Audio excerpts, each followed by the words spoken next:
ನಮಸ್ಕಾರ ಪ್ರಿಯ ವೀಕ್ಷಕರೇ. ಮಾತು ತೂಕವಾಗಿರಬೇಕು. ಮಾತು ಮನೆ ಕೆಡಿಸ್ತು ಅಂತ ಹೇಳ್ತಾರೆ. ಲೋಕದಲ್ಲಿ ಎರಡೇ ರೀತಿಯಾದ ಜನರಿದ್ದಾರೆ. ಒಂದು ಮಾತು ಗೊತ್ತಿರ್ತಕ್ಕಂಥವ್ರು, ಇನ್ನೊಂದು ಮಾತು ಗೊತ್ತಿಲ್ಲದೆ ಇರ್ತಕ್ಕಂಥವ್ರು. ಮಾತಿನಿಂದ ಒಬ್ಬನ ಭವಿಷ್ಯವನ್ನ ಹಾಳು ಮಾಡಬಹುದು, ಮಾತಿನಿಂದ ಒಬ್ಬನ ಭವಿಷ್ಯವನ್ನ ಸರಿ ಮಾಡಬಹುದು. ಎರಡು ಮಾತು. ಏನಪ್ಪ ಹೇಗಿದ್ಯಾ, ಏನಪ್ಪ ನೀನು ತುಂಬ ಒಳ್ಳೆ ರಾಗವನ್ನು ಹಾಡ್ತೀಯ, ಅವನ ಭವಿಷ್ಯ ಬದಲಾಗುತ್ತೆ. ಕ್ರೈಸ್ತಿಯ ಜೀವನದಲ್ಲಿ ಪರ್ವತಗಳು, ಬೆಟ್ಟಗಳು, ತಡೆಗಳು.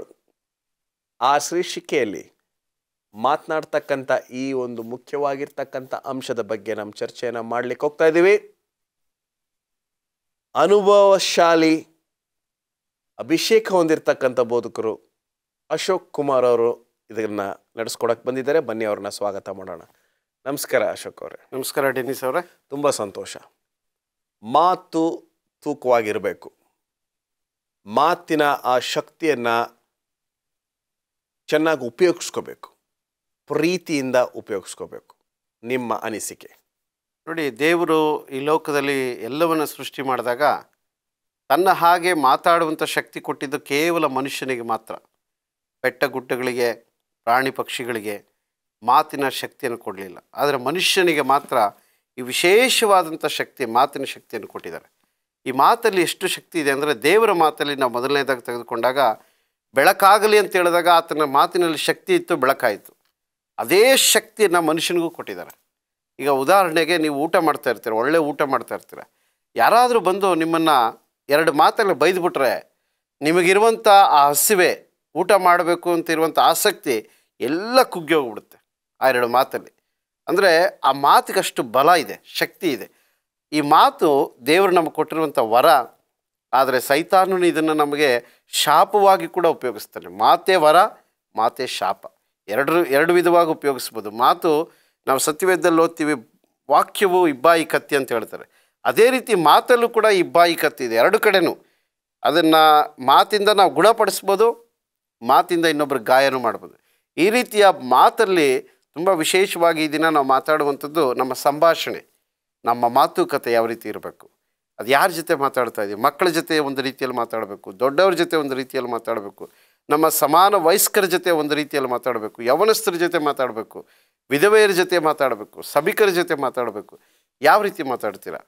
ಈಗ ವಿಶೇಷವಾಗಿ ಮಾತು ಅಂತ ನಾವು ಹೇಳಿದ ತಕ್ಷಣ, ಚಿಕ್ಕಂದಿನಲ್ಲಿ ನಮಗೆ ಮಾತು ಬರೋದಿಲ್ಲ. ಮಗು ಹುಟ್ಟಿದಾಗ ಮಾತನ್ನು ನಾವು ಕಲಿತೀವಿ, ವಯಸ್ಸು ಬೆಳೆದ ರೀತಿಯಲ್ಲಿ ಮಾತನ್ನು ಕಲಿತೀವಿ.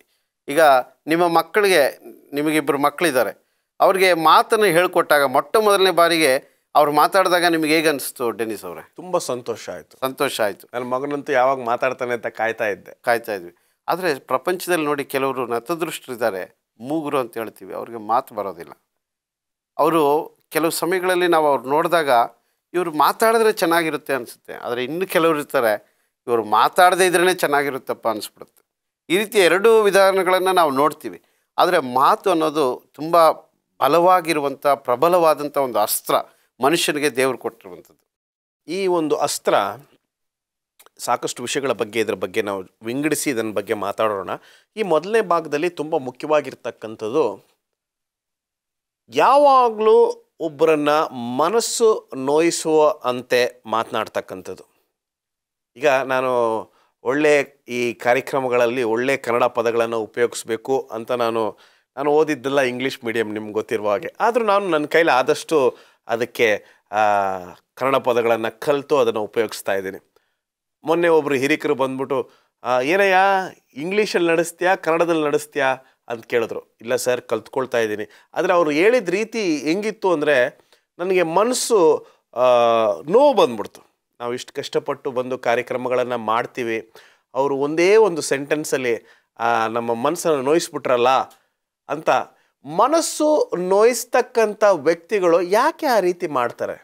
ನೋಡಿ, ಅದು ಅವರ ಹಿನ್ನೆಲೆ ಆ ರೀತಿಯಾಗಿರುತ್ತೆ. ಅಂದರೆ ಅವರು ಬೆಳೆದಿರುವಂಥ ವಿಧಾನ, ಅವರು ಕಲಿತಿರುವಂಥ ವಿಧಾನ. Thank you so much. ಇಲ್ಲಿ ಪ್ರಿಯ ವೀಕ್ಷಕರೇ, ಈ ಕಾರ್ಯಕ್ರಮವನ್ನು ನೋಡ್ತಕ್ಕಂಥವ್ರು ಒಂದು ಮುಖ್ಯವಾಗಿರ್ತಕ್ಕಂಥ ಅಂಶ, ಒಂದು ಅಭಿಷೇಕ ಹೊಂದಿರತಕ್ಕಂಥ ಬೋಧಕರು ಹೇಳ್ತಾ ಇದ್ದಾರೆ, ಒಬ್ಬರು ಇನ್ನೊಬ್ಬರನ್ನ ಮನಸ್ಸನ್ನು ನೋಯಿಸ್ತಕ್ಕಂಥ ಮಾತುಗಳನ್ನು ಆಡ್ತಾ ಇದ್ದಾರೆ ಅಂದರೆ ಅದು ಅವರ ಹಿನ್ನೆಲೆಯನ್ನು ಸೂಚಿಸುತ್ತೆ, ಅವರ ಬೆಳವಣಿಗೆ ಸೂಚಿಸುತ್ತೆ, ಅವರು ಯಾವ ವಾತಾವರಣದಲ್ಲಿ ಬೆಳೆದಿದ್ದಾರೆ, ಅವರ ತಂದೆ ತಾಯಿ ಯಾರು ಎಂಬತಕ್ಕಂಥದ್ದೇ ಅದನ್ನು ಸೂಚಿಸುತ್ತೆ. ಸೊ ಒಬ್ಬರು ಯಾರೋ ನಿಮ್ಮ ಬಗ್ಗೆ ತಪ್ಪಾಗಿ ಮಾತಾಡ್ಬೋದು, ನಿಮ್ಮನ್ನು ಕೆಳಗಾಕ್ಬೋದು, ನಿಮ್ಮನ್ನು ತುಳಿಬೋದು. ಭಯಪಡಬೇಡಿ, ಅವರ ಹಿನ್ನೆಲೆ ಮಾತ್ರ ಅದನ್ನು ತೋರಿಸುತ್ತೆ. ದೇವರು ನಿಮ್ಮನ್ನು ನಡೆಸ್ತಾನೆ, ಅಲ್ವೇ ಬೋಧಕರೇ? ಖಂಡಿತ. ನಮ್ಮ ಮಾತಿಂದ ನಮ್ಮ ವ್ಯಕ್ತಿತ್ವ ಗೊತ್ತಾಗುತ್ತೆ, ನಮ್ಮ ಮಾತಿಂದ ನಾವು ಯಾವ ಸ್ಥಿತಿಯಲ್ಲಿದ್ದೀವಿ ಅನ್ನೋದು ಗೊತ್ತಾಗುತ್ತೆ, ಮಾನಸಿಕ ಸ್ಥಿತಿ. ಕೆಲವರು ಮಾತಾಡಿದಾಗ ನಾವು ಕೇಳಬೇಕು ಅನಿಸುತ್ತೆ, ಕೆಲವರು ಮಾತಾಡಿದಾಗ ಬೇಡವೇ ಬೇಡ ಕೇಳೋದು ಅನಿಸ್ಬಿಡುತ್ತೆ. ಅಂದರೆ ಯಾಕೆ ನಾವು ಕೇಳಬೇಕು ಅನಿಸುತ್ತೆ ಅಂದರೆ ಅದು ಅವ್ರ ಮಾತಿನಲ್ಲಿರೋ ಬಲ ಅಲ್ಲ, ಅವರ ಜೀವನದಲ್ಲಿರೋ ಬಲ, ಅವರ ವ್ಯಕ್ತಿತ್ವದಲ್ಲಿರುವಂಥ ಒಂದು ವಿಶೇಷವಾದ ಶಕ್ತಿ ಇರುತ್ತೆ, ಅದಕ್ಕೆ ನಾವು ಕೇಳಬೇಕು ಅನಿಸುತ್ತೆ. ಕೆಲವರು ಈಗ ಸತ್ಯವೇದದಲ್ಲಿ ಅಥವಾ ಹೊರಗಡೆ ಪ್ರಪಂಚದಲ್ಲಿ ನಾವು ವಾಗ್ಮಿಗಳು ಅಂತ ಹೇಳ್ತೀವಿ. ಸತ್ಯವೇದದಲ್ಲಿ ಶ್ರೇಷ್ಠವಾದಂಥ ವಾಗ್ಮಿ ಯಾರು ಅಂದರೆ ಮೋಶೆ ಮಾತಾಡಿದಾಗ ಇಸ್ರಾಯೇಲರು ಕದಲದೆ ನಿಂತ್ಕೊಂಡು ಕೇಳ್ತಾಯಿದ್ರು. ಆದರೆ ಮೊದಲನೇದಾಗಿ ದೇವರು ಮೋಶೆಯನ್ನು ಕರೆದಾಗ ಆತನಿಗೆ ಕೊಟ್ಟಂಥ ಮಾತು ಏನಂದರೆ ನನಗೆ ಮಾತಾಡೋದಕ್ಕೆ ಬರೋದಿಲ್ಲ ಅಂತ. ದೇವರು ಹೇಳಿದ್ರು, ನೀನು ಭಯಪಡಬೇಡ, ನಾನು ನಿನಗೆ ಮಾತುಗಳನ್ನು ಕೊಡ್ತೀನಿ, ನಿನ್ನ ನಾಲಿಗೆಯನ್ನು ಸರಿಪಡಿಸ್ತೀನಿ, ನಾನು ನನ್ನ ಮಾತುಗಳನ್ನು ನಿನ್ನಲ್ಲಿ ಹಾಕ್ತೀನಿ, ನೀನು ಹೆದರ್ಕೋಬೇಡ, ನೀನು ಸುಮ್ಮನೆ ಹೋಗು, ನಾನು ಹೇಳ್ದಂಥ ಕೆಲಸ ಮಾಡು ಅಂತ. ನಾವು ಯಾವತ್ತೂ ಇದೇ ಒಂದು ನಮ್ಮ ಉದ್ದೇಶ ಆಗಿರಬೇಕು. ದೇವರು ಏನು ಹೇಳ್ತಾರೋ ಅದು ಮಾತ್ರ ಮಾತಾಡ್ತೀನಿ ನಾನು. ಈ ಉದ್ದೇಶ ಇಟ್ಕೊಂಡ್ರೆ ನಮ್ಮ ಮಾತುಕತೆ, ನಮ್ಮ ಸಂಭಾಷಣೆ ತುಂಬ ಸುಂದರವಾಗಿರುತ್ತೆ. ಈಗ ಇನ್ನೊಂದು ರೀತಿಯಾದ ಜನರು ನಮ್ಮ ಲೋಕದಲ್ಲಿ ಜಾಸ್ತಿ ಆಗಿಬಿಟ್ಟಿದ್ದಾರೆ, ಅಧಿಕಾರಕ್ಕೆ ವಿರುದ್ಧವಾಗಿ ಮಾತನಾಡ್ತಕ್ಕಂಥ ಜನರು. ಅವನು ಸರಿಯಿಲ್ಲ, ಇವನು ಸರಿಯಿಲ್ಲ, ಅವನೇನು ಮಾಡ್ದ ನನಗೆ ಗೊತ್ತು, ಅದು ನಿಜಾನೋ ಸುಳ್ಳ ಅನ್ನೋದು ಎರಡನೇ ವಿಷಯ. ಆದರೆ ಅವರಲ್ಲಿ ಯಾವಾಗಲೂ ಈ ರೀತಿಯಾದ ಅಸಮಾಧಾನವಾಗಿರ್ತಕ್ಕಂಥ ಮಾತುಗಳು ಅವ್ರ ಬಾಯಿಂದ ಬರ್ತದೆ. ಅವರು ಯಾವಾಗಲೂ ಏನಪ್ಪ ಚೆನ್ನಾಗಿದೆಯಾ, ಊಟ ಮಾಡ್ದ ಎಂಬತಕ್ಕಂಥ ಸರಳವಾಗಿ ನೆಮ್ಮದಿ ತರ್ತಕ್ಕಂಥ, ತೃಪ್ತಿ ತರ್ತಕ್ಕಂಥ ಮಾತುಗಳನ್ನು ಹಾಡಿದ್ದೇ ನಾನು ಕೇಳಿಲ್ಲ. ಅವರು ಸರಿಯಿಲ್ಲ, ಎ ಸರಿಯಿಲ್ಲ, ಬಿ ಸರಿಯಿಲ್ಲ, ಸಿ ಸರಿಯಿಲ್ಲ, ಡಿ ಸರಿಯಿಲ್ಲ, ನನಗೆ ಗೊತ್ತು ಅವ್ರು ಏನು ಮಾಡಿದ್ದಾರೆ, ಅವ್ರು ಹಿಂಗೆ ಮಾಡಿದ್ದಾರೆ, ಹಂಗೆ ಮಾಡಿದ್ದಾರೆ. ಜೀವನ ಪರ್ಯಂತ ನನಗೊಂದು 2-3 ಜನ ಅವರು ಲೈಫ್ ಲಾಂಗ್ ಅವ್ರನ್ನ ಎಷ್ಟು ವರ್ಷದಿಂದ ನಾನು ನೋಡ್ತಾ ಇದ್ದೀನಿ, ಅವ್ರು ಅಷ್ಟು ವರ್ಷನೂ ಒಬ್ಬರನ್ನ ಅಧಿಕಾರವನ್ನು, ಅವರ ಮೇಲಿರ್ತಕ್ಕಂಥ ಅಧಿಕಾರಿಗಳನ್ನು ಬರೀ ಅವರನ್ನು ಕೆಳಗಾಕಿ ಅವರ ಬಗ್ಗೆ ಅಪಮಾನದ ಮಾತುಗಳನ್ನು ಆಡ್ತಕ್ಕಂಥ ಒಂದು ಗುಂಪು ನಾನು ನೋಡಿದ್ದೇನೆ. ಅದರ ಬಗ್ಗೆ ನೀವು ಮಾಹಿತಿಯನ್ನು ಕೊಡಬೇಕು. ಆದರೆ ವಿರಾಮದ ನಂತರ, ಒಂದು ಸಣ್ಣ ವಿರಾಮಕ್ಕೆ ಸಮಯವಾಗಿದೆ. ಒಂದು ಸಣ್ಣ ವಿರಾಮದ ನಂತರ ಈ ಗುಂಪು ನಮ್ಮೆಲ್ಲರಿಗೂ ಗೊತ್ತು, ಅವರ ಬಗ್ಗೆ ನಾವು ಚರ್ಚೆ ಮಾಡಲಿಕ್ಕೆ ಹೋಗ್ತಾ ಇದ್ದೀವಿ. ತೂಕವಾಗಿ ಯಾವ ರೀತಿ ಮಾತಾಡಬೇಕು ಮುಂದಿನ ಭಾಗದಲ್ಲಿ.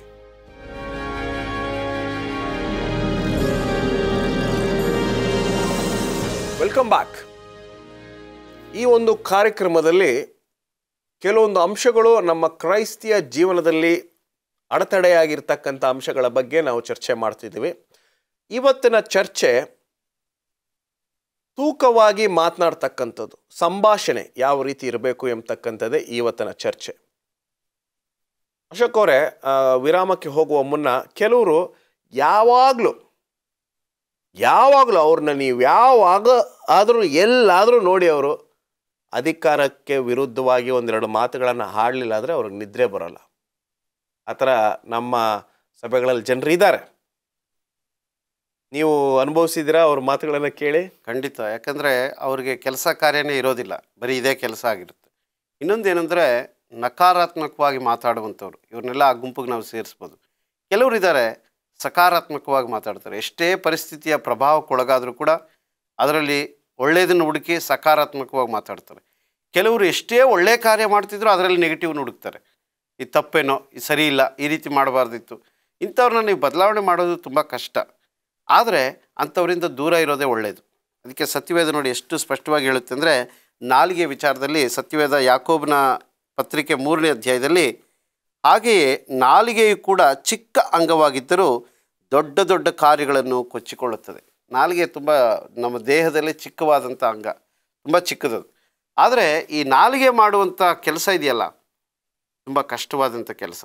ಈ ನಾಲಿಗೆನ ಯಾರು ಹತೋಟಿಯಲ್ಲಿ ಇಟ್ಕೊಳ್ತಾರೆ, ಇಡೀ ದೇಹವನ್ನು ಹತೋಟಿಯಲ್ಲಿ ಇಡ್ಬೋದಂತೆ. ಈ ದೇಹವನ್ನೆಲ್ಲ, ಹಡಗನ್ನು ಕಂಟ್ರೋಲ್ ಮಾಡಲಿಕ್ಕೆ ಒಂದು ಚುಕ್ಕಾಣಿ ಅಂತ ಇರುತ್ತೆ, ಅದು ಚಿಕ್ಕದೇ.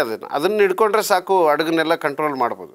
ಅದೇ ರೀತಿಯಲ್ಲಿ ನಮ್ಮ ದೇಹವನ್ನು ನಿಯಂತ್ರಿಸುವಂಥದ್ದು ನಮ್ಮ ನಾಲಿಗೆ. ಈ ನಾಲಿಗೆಯನ್ನು ನಾವು ಹತೋಟಿಯಲ್ಲಿ ಇಟ್ಕೊಂಡ್ರೆ ನಮ್ಮ ಶರೀರ, ನಮ್ಮ ಮನಸ್ಸು, ನಮ್ಮ ಸಾಮಾಜಿಕ ಜೀವಮಾನವನ್ನು ಹತೋಟಿಯಲ್ಲಿ ನಾವು ಇಟ್ಕೋಬೋದು. ಈಗ ಎಷ್ಟೋ ಸಂದರ್ಭಗಳಲ್ಲಿ ನೋಡ್ತೀವಿ, ತೂಕವಾಗಿ ಮಾತಾಡೋಕ್ಕೆ ಗೊತ್ತಿಲ್ಲದೆ ಇರ್ತಕ್ಕಂಥವ್ರು ಜೀವನದಲ್ಲಿ ಮುಂದೆ ಬಂದಿಲ್ಲ. ಯಾವಾಗಲೂ ಒಬ್ಬರನ್ನ ಕೆಳಗಾಕಿ ಮಾತಾಡ್ತಕ್ಕಂಥ, ಕಂಡಮ್ ಮಾಡ್ತಕ್ಕಂಥವ್ರು ನಮ್ಮ ಸಮಾಜದಲ್ಲಿ, ನಮ್ಮ ಸಭೆಗಳಲ್ಲಿ, ನಮ್ಮ ಒಂದು ಗುಂಪಿನಲ್ಲಿ ಎಷ್ಟೋ ಜನರಿದ್ದಾರೆ.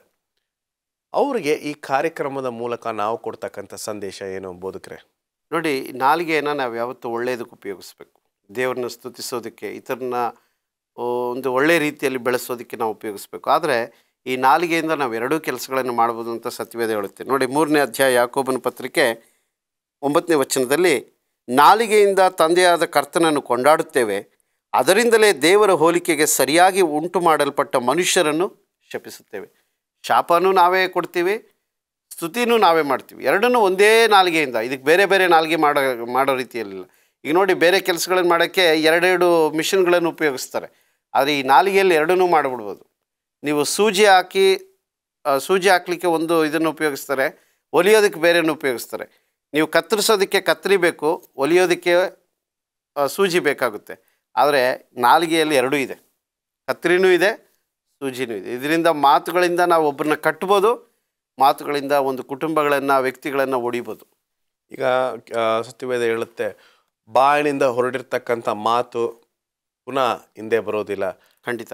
ಅದು ಅಷ್ಟು ಒಂದು ನನಗೊಂದು ಘಟನೆ ಜ್ಞಾಪಕ ಬರ್ತಾ ಇದೆ. ನಮ್ಮ ಬೆಂಗಳೂರಿನಲ್ಲಿರ್ತಕ್ಕಂಥ ಲೌರಿ ಶಾಲೆಯಲ್ಲಿ ನಡೆದಂಥ ಒಂದು ನಿಜ ಘಟನೆ. ಅಲ್ಲಿ ಹಾಸ್ಟೆಲ್ನಲ್ಲಿ ಓದ್ತಾ ಇದ್ದಂಥ ಹುಡುಗ ಅವರ ಹಳ್ಳಿಯಿಂದ ಬಂದಿರತಕ್ಕಂಥ ತಂದೆಯನ್ನು ನೋಡಿ, ಇವರು ನಮ್ಮ ಮನೆ ಕೆಲಸದವನು ಅಂತ ಹೇಳ್ಬಿಟ್ರು. ಅವರು ಊರಿಗೆ ಹೋಗಿ ನೇಣು ಹಾಕ್ಕೊಂಡು ಸತ್ತೋಗ್ಬಿಟ್ರು ಅಂತ ನಾನು ನಮ್ಮ ತಂದೆ ತಾಯಿ ಹತ್ರ ಆ ಕಥೆಯನ್ನು ಕೇಳಿದ್ದೇನೆ. ಕಥೆಯಲ್ಲಿ ಅದೊಂದು ನಿಜ ಘಟನೆ ಅಂತ ಕೂಡ ನಾನು ಕೇಳಲ್ಪಟ್ಟಿದ್ದೇನೆ. ಒಂದೇ ಒಂದು ಮಾತು, ಅವನು ತನ್ನ ಹೆಮ್ಮೆ, ತನ್ನ ಗುಂಪಿನಲ್ಲಿರ್ತಕ್ಕಂಥವ್ರು ಅವನು ಶ್ರೀಮಂತರು ಅಂತ ನೆನೆಸ್ಕೊಂಡಿರ್ತಕ್ಕಂಥ ಸಂದರ್ಭದಲ್ಲಿ ಒಂದೇ ಒಂದು ಸುಳ್ಳಾದ ಮಾತನ್ನು ಹೇಳಿ ಅವ್ರ ತಂದೆ ಆತ್ಮಹತ್ಯೆ ಮಾಡ್ಕೊಳ್ತಕ್ಕಂಥ ಸಂದರ್ಭಕ್ಕೆ ಈ ವ್ಯಕ್ತಿನೇ, ಈ ಹುಡುಗನೇ ಒಂದು ತೂಕ ಇಲ್ಲದೆ ಇರ್ತಕ್ಕಂಥ ಮಾತನ್ನು ಹಾಡಿ ಆ ಒಂದು ಘಟನೆ ನಡೀತು ಅಂತ ನಾವು ನೋಡ್ತೇವೆ ಅಲ್ವೇ. ಈ ರೀತಿಯಾದ ನೋವು ತರ್ತಕ್ಕಂಥ ವಿಷಯಗಳು. ಆದರೂ ಒಂದು ರೀತಿಯಾದ ಬದಲಾವಣೆಯನ್ನು ನಾವು ಕಾಣೋದೇ ಇಲ್ಲ. ಕ್ರೈಸ್ತರು ಅಂತ ನಾವು ಹೇಳ್ತೇವೆ, ರಸ್ತೆಯಲ್ಲಿ ಹೇಳ್ತದೆ. ಈಗ ನಾವು ಆಟೋ ರಿಕ್ಷಾನಲ್ಲಿ ಹೋಗ್ತೀವಿ, ಬಸ್ಸಲ್ಲಿ ಹೋಗ್ತೀವಿ, ಟ್ರೈನಲ್ಲಿ ಹೋಗ್ತೀವಿ, ಎಲ್ಲ ಸಂದರ್ಭದಲ್ಲೂ ನಾವು ಕ್ರೈಸ್ತರು.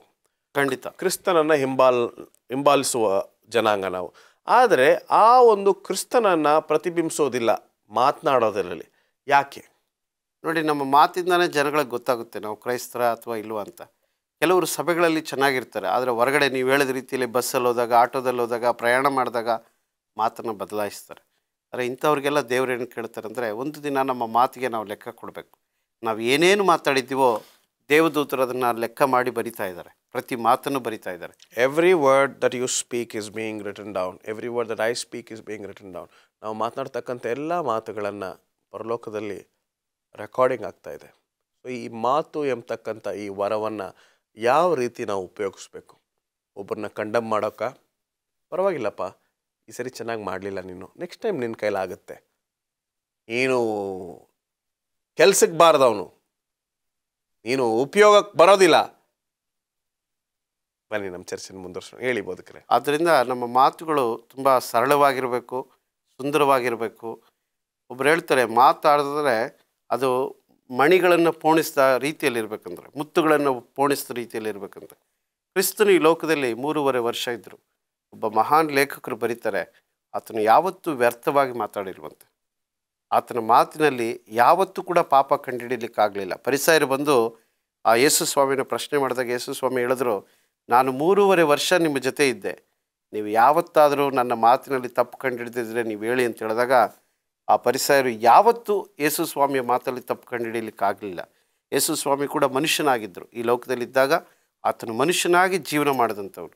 ಆತನ ಮಾತಿನಲ್ಲಾಗಲಿ, ಆತನ ನಡೆ ನುಡಿಯಲ್ಲಾಗಲಿ, ಮಾತುಕತೆಯಲ್ಲಿ ಯಾವತ್ತೂ ಕೂಡ ತಪ್ಪನ್ನು ಕಂಡುಹಿಡಿಯಲಿಕ್ಕಾಗಲಿಲ್ಲ. ಪ್ರಿಯರೇ, ಇವತ್ತು ನಾವು ಡೆನಿಸ್ ಅವರೇ, ನಮ್ಮ ಮಾತುಕತೆಯಲ್ಲಿ ಕೂಡ ಯಾರೂ ಕೂಡ ಈ ಮನುಷ್ಯ ಮಾತಾಡಿದ್ರೆ ಅದರಲ್ಲಿ ತಪ್ಪು ಕಂಡುಹಿಡಿಯೋಕ್ಕೆ ಆಗೋದಿಲ್ಲ ಅನ್ನೋ ರೀತಿಯಲ್ಲಿ ನಮ್ಮ ಮಾತು ಇರಬೇಕು. ಇನ್ನೊಂದು ಮಾತು, ಒಂದು ವಿಷಯ ನಾವು ಹೇಳಲೇಬೇಕು, ವಿರಾಮಕ್ಕೆ ಸಮಯವಾಗ್ತಿದೆ. ಆದರೂ ಈಗ ನಮ್ಮ ಒಂದು ಮನೆಗಳಲ್ಲಿ ನಾವು ನೋಡ್ತೇವೆ, ಆ, ನಮ್ಮ ಮಕ್ಕಳು ನಾವು ನಮ್ಮ ಧರ್ಮಪತ್ನಿ ಹತ್ರ ಅಥವಾ ನಮ್ಮ ತಂದೆ ತಾಯಿ ಹತ್ರ ಬಹುವಚನ ಇಲ್ಲದೆ ಏಕವಚನದಲ್ಲಿ ಮಾತಾಡ್ತಕ್ಕಂಥ ಸಂದರ್ಭದಲ್ಲಿ ನಮ್ಮ ಮಕ್ಕಳು ಕೂಡ ಆ ಏಕವಚನದಲ್ಲಿ ಮಾತನಾಡ್ತಕ್ಕಂಥ ರೀತಿ ನೀತಿಯನ್ನು ಕಲ್ತ್ಕೊಳ್ತಾರೆ ನಮ್ಮ ಹತ್ರ. ನಿಮ್ಮ ಅನಿಸಿಕೆ? ಖಂಡಿತ ಮಕ್ಕಳು ಯಾವತ್ತೂ ಕೂಡ ನಾವು ಮಾತಾಡೋದನ್ನು ಗಮನಿಸ್ತಾರೆ. ಗಮನಿಸಿ ಅದನ್ನೇನು ಮಾಡ್ತಾರೆ ಅಂದರೆ, ನಾವು ಏನು ಮಾತಾಡ್ತಾ ಇದ್ದೀವಿ ಅದನ್ನು ಗಮನಿಸ್ಕೊಂಡು ಅವರು ಅದನ್ನು ಅಭ್ಯಾಸ ಮಾಡ್ಕೊಳ್ತಾರೆ. ಈ ವಿಷಯವನ್ನು ನಾವು ಇನ್ನೂ ಚರ್ಚೆ ಮಾಡಬೇಕಾಗಿದೆ. ಎಷ್ಟೋ ಮಕ್ಕಳು ನಮ್ಮ ಬೆಂಗಳೂರು ಪಟ್ಟಣದಲ್ಲಿ ಏಕವಚನದಲ್ಲಿ ಮಾತಾಡ್ತಾರೆ. ಒಂದು ಸಣ್ಣ ವಿರಾಮದ ನಂತರ ನಿಮ್ಮನ್ನು ಭೇಟಿಯಾಗ್ತೀವಿ. ತೂಕವಾಗಿ ಮಾತನಾಡ್ತಕ್ಕಂಥ ವಿಷಯ, ಈ ಮಾತು ಎಂಬತಕ್ಕಂಥ ವಿಷಯದ ಬಗ್ಗೆ ನಾವು ಮಾತಾಡ್ತಾ ಇದ್ದೀವಿ ವಿರಾಮದ ನಂತರ.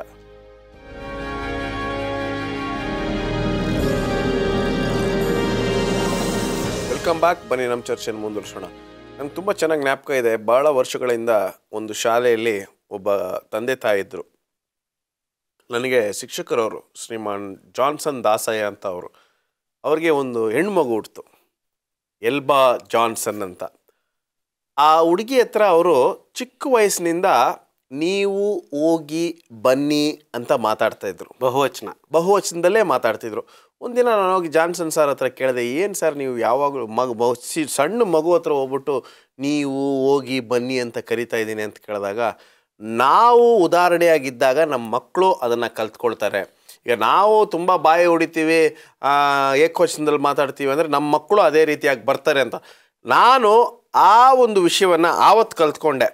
ನಾವು ಮಕ್ಕಳ ಮುಂದೆ ಮಾತ್ರ ಮಾತಾಡ್ತಕ್ಕಂಥ ಸಂದರ್ಭದಲ್ಲಿ ಪೋಷಕರು, ಹಿರಿಕರು ಯಾವಾಗಲೂ ಜ್ಞಾಪಕ ಇಟ್ಕೋಬೇಕು, ಬಹುವಚನದಲ್ಲಿ ನಾವು ಮಾತಾಡಿದಾಗ ನಮ್ಮ ಮಕ್ಕಳು ಅದನ್ನು ಕಲಿತಾರೆ ಅಂತ. ನಿಮ್ಮ ಅನಿಸಿಕೆ?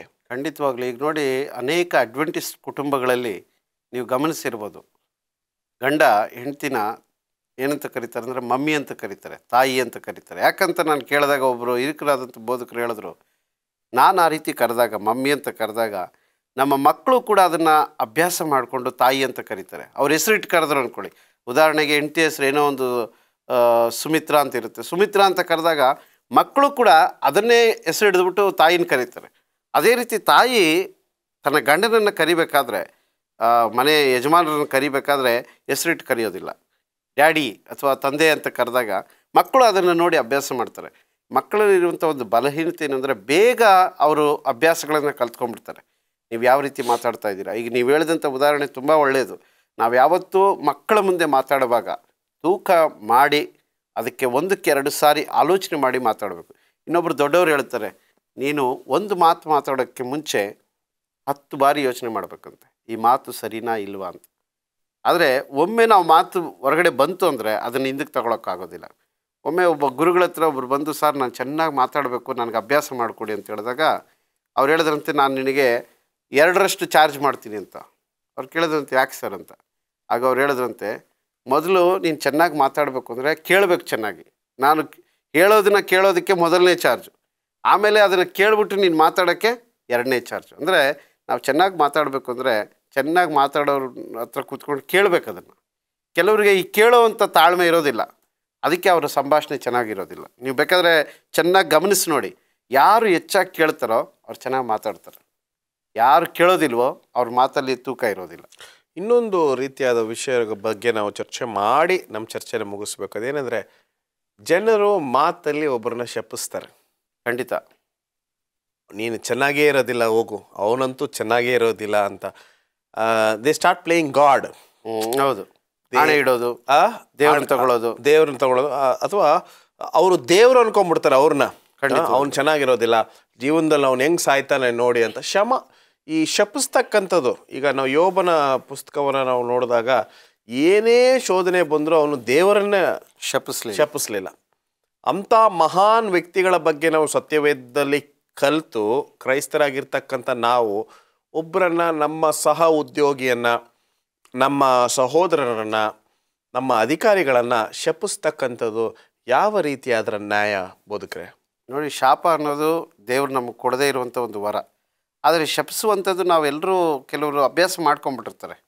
ಈಗ ತಂದೆ ತಾಯಿಗಳು ಮಕ್ಕಳು ಅವ್ರನ್ನ ಬಿಟ್ಟು ಹೋಗ್ತಾ ಇದ್ದಾರೆ ಅಂದ್ಬಿಟ್ಟು, ಅಥವಾ ಮಕ್ಕಳು ತಂದೆ ತಾಯಿಗಳ ಮಾತನ್ನು ಕೇಳಲಿಲ್ಲ ಅಂದ್ಬಿಟ್ಟು ಮಕ್ಕಳನ್ನ ಶಪಿಸುವಂಥದ್ದು, ಇದೆಲ್ಲ ಮಾಡಬಾರ್ದು. ಯಾಕಂದರೆ ನಾವು ಏನು ಆಲೋಚನೆ ಮಾಡ್ತೀವಿ, ಏನು ಮಾತಾಡ್ತೀವಿ, ಕೆಲವು ಸಮಯಗಳಲ್ಲಿ ಆ ಮಕ್ಕಳ ಮೇಲೆ ಅದು ನಕಾರಾತ್ಮಕವಾದ ಪರಿಣಾಮ ಬೀರ್ಬೋದು. ಯಾಕಂದರೆ ಅವನೇನೇ ಕೆಲಸ ಮಾಡೋಕ್ಕೋದ್ರೂ ಅದು ಸಕ್ಸಸ್ ಆಗಿಲ್ಲ ಅಂದರೆ ಹೌದು ನಮ್ಮ ತಂದೆ ತಾಯಿ ಶಾಪ ನನ್ನ ಮೇಲಿದೆ, ಅವನು ಏನೂ ಕೆಲಸ ಮಾಡೋದಿಲ್ಲ, ಅವನ ಜೀವನ ಪೂರ್ತಿ ಇದನ್ನೇ ಆಲೋಚನೆ ಮಾಡ್ಕೊಂಡಿದ್ದು ಬಿಡ್ತಾನೆ. ಆದ್ದರಿಂದ ನಮ್ಮ ಮಾತುಗಳು ಯಾವತ್ತೂ ಆಶೀರ್ವಾದವನ್ನು ಕೊಡುವಂಥದ್ದಾಗಿರಬೇಕು.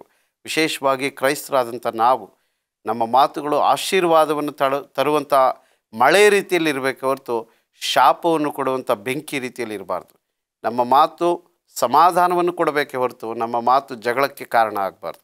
ನಮ್ಮ ಮಾತಿನಲ್ಲಿ ಯಾವಾಗಲೂ ಕೂಡ ಇನ್ನೊಬ್ಬರನ್ನು ಸಮಾಧಾನಪಡಿಸುವಂತಿರಬೇಕು.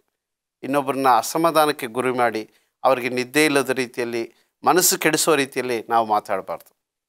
ಈಗ ಈ ಕಾರ್ಯಕ್ರಮದ ಮೂಲಕ ಎಷ್ಟು ಜನ ನೋಡ್ತಾ ಇರ್ತಾರೆ, ನಮ್ಮ ಸಹೋದರರು ಎಲ್ಲರೂ ನೋಡ್ತಾ ಇರ್ತಾರೆ. ಮಾತು ಎಂಬತಕ್ಕಂಥ ಈ ವರ ಎಷ್ಟೋ ಜನರು ಲೋಕದಲ್ಲಿ ಮಾತಿನ ಶಕ್ತಿಯನ್ನು ಕಳ್ಕೊಂಡಿದ್ದಾರೆ. ಹೌದು, ಒಂದು ನಿಶಬ್ದವಾಗಿರ್ತಕ್ಕಂಥ ಜೀವನವನ್ನು ನಡೆಸ್ತಾ ಇದ್ದಾರೆ. ಆದರೆ ನಮಗೆಲ್ರಿಗೂ ದೇವರು ಮಾತನಾಡ್ತಕ್ಕಂಥ ವರವನ್ನು ಕೊಟ್ಟಿದ್ದಾರೆ. ಮಾತು ಕಡಿಮೆ ಮಾಡು ಅಂತ ನಾವು ಹೇಳ್ತೀವಿ. ಎಷ್ಟೋ ಜನಕ್ಕೆ ಸೈಲೆನ್ಸ್ ಇಸ್ ಗೋಲ್ಡನ್ ಅಂತ ಹೇಳ್ತಾರೆ. ಯಾವಾಗ ಮಾತಾಡಬೇಕು ಆವಾಗ ಮಾತಾಡಬೇಕು, ಎಷ್ಟು ಮಾತಾಡಬೇಕು ಅಷ್ಟು ಮಾತಾಡಬೇಕು, ಯಾರ ಹತ್ರ ಹೆಂಗೆ ಮಾತಾಡಬೇಕು ಅದು ಗೊತ್ತಿರಬೇಕು, ಎಲ್ಲಿ ಏನು ಮಾತಾಡಬೇಕು ಗೊತ್ತಿರಬೇಕು ಅಲ್ವೇ? ಖಂಡಿತ. ಮಾತಿಗೆ ಸಮಯ ಸಂದರ್ಭ ಗೊತ್ತಿರಬೇಕು. ಈ ಎರಡನ್ನು ಬಿಟ್ಟು ನಾವು ಮಾತಾಡಿದ್ರೆ ತುಂಬ ಕಷ್ಟ ಆಗುತ್ತೆ. ಕೆಲವರು ಸಮಯ ಸಂದರ್ಭ ಇಲ್ಲದೆ ಮಾತಾಡ್ತಾ ಇರ್ತಾರೆ, ಎಲ್ಲಿ ಏನು ಮಾತಾಡಬೇಕು ಅಂತ ಗೊತ್ತಾಗೋದಿಲ್ಲ ಅವ್ರಿಗೆ. ಅಂದರೆ ಇದೆಲ್ಲ ಏನು ಅಂದರೆ ಅವರ ತಂದೆ ತಾಯಿಯಂದರು ಅಥವಾ ಅವರು ಬೆಳೆದಿರೋ ವಾತಾವರಣ ಸರಿಯಾಗಿ ಇಲ್ಲದೆ ಇದ್ದಾಗ ಏನಾಗುತ್ತೆ, ಈ ರೀತಿಯ ಒಂದು ಅವಕಾಶಗಳು ಬರಲಿಕ್ಕೆ ಸಾಧ್ಯ ಇದೆ. ಸೊ ಇದೆಲ್ಲ ಬಂದ್ಬಿಟ್ಟು ಒಬ್ಬನ ಒಂದು ರೀತಿ ನೀತಿ, ಒಬ್ಬನ ಗುಣ ಎಲ್ಲ ಅವನ ಬೆಳವಣಿಗೆ ಮೇಲೆ ಹೋಗುತ್ತೆ ಅಲ್ವೇ? ಖಂಡಿತ. ನಾವು ನಮ್ಮ ಮಕ್ಕಳನ್ನ ಯಾವ ರೀತಿ ಬೆಳೆಸ್ತೀವಿ, ಅವ್ರು ಯಾವ ರೀತಿ ಮಾತಾಡ್ತಾ ಇದ್ದಾರೆ. ಈಗ ಶಾಲೆಯಲ್ಲಿ ನಮ್ಮ ಮಕ್ಕಳು ಯಾರ ಜೊತೆ ಮಾತಾಡ್ತಾ ಇದ್ದಾರೆ, ಯಾವ ರೀತಿಯ ಸಂಭಾಷಣೆಯನ್ನು ಬೆಳೆಸ್ಕೊತಾ ಇದ್ದಾರೆ, ಇದನ್ನು ನಾವು ಗಮನಿಸಬೇಕು.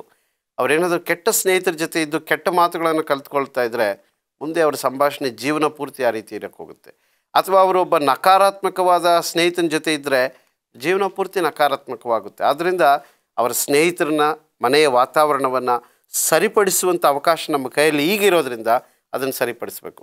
ನೀವೊಂದು ಸಭೆಯಲ್ಲಿದ್ದರೆ, ಬೋಧಕರಾಗಿದ್ದರೆ, ನಿಮ್ಮ ಸಭಿಕರಲ್ಲಿ ಆ ರೀತಿಯ ಕೆಟ್ಟ ಮಾತುಗಳನ್ನು ಆಡುವಂಥ ಅವಕಾಶ ಇರುವಂಥ ಸಭಿಕರಿದ್ದರೆ ಅವರಿಗೆ ಸತ್ಯವೇದದ ಮೂಲಕ ನಾವು ಹೇಳಬೇಕಿದ್ದೇನೆಂದರೆ, ಕ್ರಿಸ್ತನು ನಮಗೆ ಮಾದರಿ. ಆತನು ಯಾವತ್ತೂ ಕೂಡ ತನ್ನ ಮಾತಿನಲ್ಲಿ ತಪ್ಪು ಕಂಡುಹಿಡಿಯೋ ಅವಕಾಶವನ್ನು ಯಾರಿಗೂ ಕೊಡಲಿಲ್ಲ. ಅದೇ ರೀತಿಯಲ್ಲಿ ಇಷ್ಟು ಮುಂಚೆ ನಾವು ಮಾತಾಡಿರ್ಬೋದು, ಆದರೆ ಈಗ ಕ್ರಿಸ್ತನನ್ನು ನಂಬಿದ ಮೇಲೆ ನಮ್ಮ ಮಾತುಕತೆ, ನಮ್ಮ ಸಂಭಾಷಣೆ ಸುಂದರವಾಗಿರಬೇಕು. ಈಗ ಎಷ್ಟೋ ಸಂದರ್ಭದಲ್ಲಿ ನಾವು ನೋಡ್ತೇವೆ, ಮಾತು ಮನೆ ಕೆಡಿಸ್ತು ಅಂತ ಹೇಳ್ತದೆ. ಸೊ ಮಾತನ್ನು ನಾವು ಸರಿಯಾಗಿ ಮಾಡಬೇಕು. ಒಂದು ಸಣ್ಣ ಪ್ರಾರ್ಥನೆಯೊಂದಿಗೆ ನಾವು ಈ ಚರ್ಚೆಯನ್ನು ಮುಕ್ತಾಯ ಮಾಡೋಣ. ದಯವಿಟ್ಟು ಪ್ರಾರ್ಥನೆ ಮಾಡಿ. ಪ್ರೀತಿ ಸ್ವರೂಪನಾದಂಥ ನಮ್ಮ ಪರಲೋಕದ ಸ್ವಾಮಿ, ಮಾತಿನ ಮೌಲ್ಯತೆಯ ಬಗ್ಗೆ ನಮಗೆ ತಿಳಿಸಿಕೊಟ್ಟಿದ್ದೀರಾ ಸ್ವಾಮಿ.